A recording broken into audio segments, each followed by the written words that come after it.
మనం భారతరత్న గురించి తెలుసుకుందాము. భారతరత్న అనేది highest civilian award of the republic of India. అంటే భారతదేశం యొక్క హైయెస్ట్ పురస్కారం ఏదైతే ఉందో దాన్ని మనం భారతరత్న అంటాము. సో ఈ భారతరత్న అనేటువంటిది జనవరి 2, 1954లో ఎస్టాబ్లిష్ అయింది. ఈ భారతరత్నకి మనం గమనించినట్లయితే ఏమేమి ఉంటాయి అంటే, ఫ్రంట్ సైడ్ అంటే భారతరత్న యొక్క ఫ్రంట్ సైడ్ మనం గమనించినట్లయితే సన్ ఉంటుంది. దాని కింద దేవనాగరి లిపిలో భారతరత్న అని రాసి ఉంటుంది అన్నమాట. అదే బ్యాక్ సైడ్ మనం చూసినట్లయితే కనుక ఈ బ్యాక్ సైడ్ సత్యమేవ జయతే అని రాసి ఉంటుంది. అంతేకాకుండా మన భారతదేశం యొక్క ఎంబ్లం ఏదైతే ఉంటుందో ఆ ఎంబ్లం కూడా బ్యాక్ సైడ్ ఉంటుందన్నమాట. అంటే ఏదైతే భారతరత్న అవార్డు ఉందో ఆ భారతరత్న అవార్డుకి ఫ్రంట్ సైడ్లో సన్ అనేటువంటిది ఉంటుంది. దాని కింద దేవనాగరి లిపిలో భారతరత్న అని రాసి ఉంటుంది.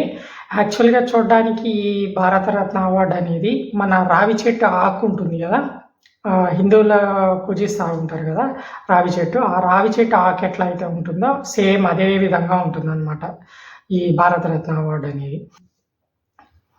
మొదటగా ఈ భారతరత్నాన్ని ముగ్గురికి ప్రజెంట్ చేశారు 1954లో. ఒకరు వచ్చి రాజగోపాలాచారి గారు, ఇంకొకరు వచ్చి సర్ సివి రామన్ గారు.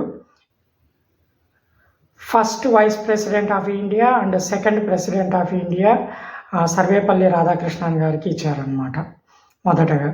సో నేను చాలా హ్యాపీగా ఫీల్ అవుతున్నాను, ఎందుకంటే I'm also very proud as a Nellore citizen, because Sarvepalli Radhakrishnan garu also one of the Nellore citizen.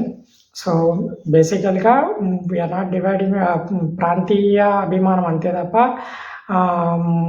ఇక్కడ పర్సన్స్ని డిఫరెంట్ రీజియన్స్ బేస్ చేసుకుని డివిజన్ చేయడం దీని యొక్క ఉద్దేశం కాదు.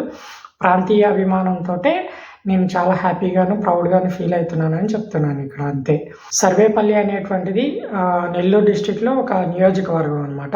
సో కాకపోతే సర్వేపల్లి రాధాకృష్ణన్ గారు పేరెంట్స్, సర్వేపల్లి రాధాకృష్ణన్ గారి పేరెంట్స్ నెల్లూరుకి చెందినటువంటి వ్యక్తులు.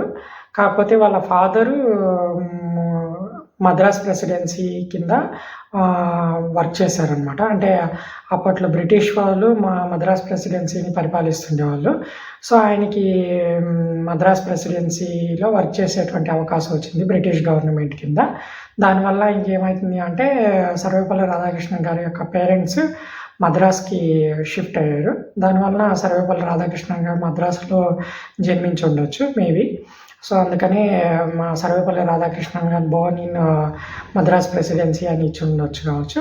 కానీ సర్వేపల్లి అనేటువంటిది ఒక నియోజకవర్గం నెల్లూరు డిస్టిక్లో. సర్వేపల్లి రాధాకృష్ణన్ గారి పేరెంట్స్ నెల్లూరు డిస్టిక్ చెందినటువంటి వ్యక్తులు అనమాట. కేవలం ఉద్యోగరీత్యా అటు షిఫ్ట్ అయ్యారు అంతే తప్ప వాళ్ళ యొక్క రీజియన్ మాత్రం నెల్లూరు డిస్టిక్కే. ఓకేనా.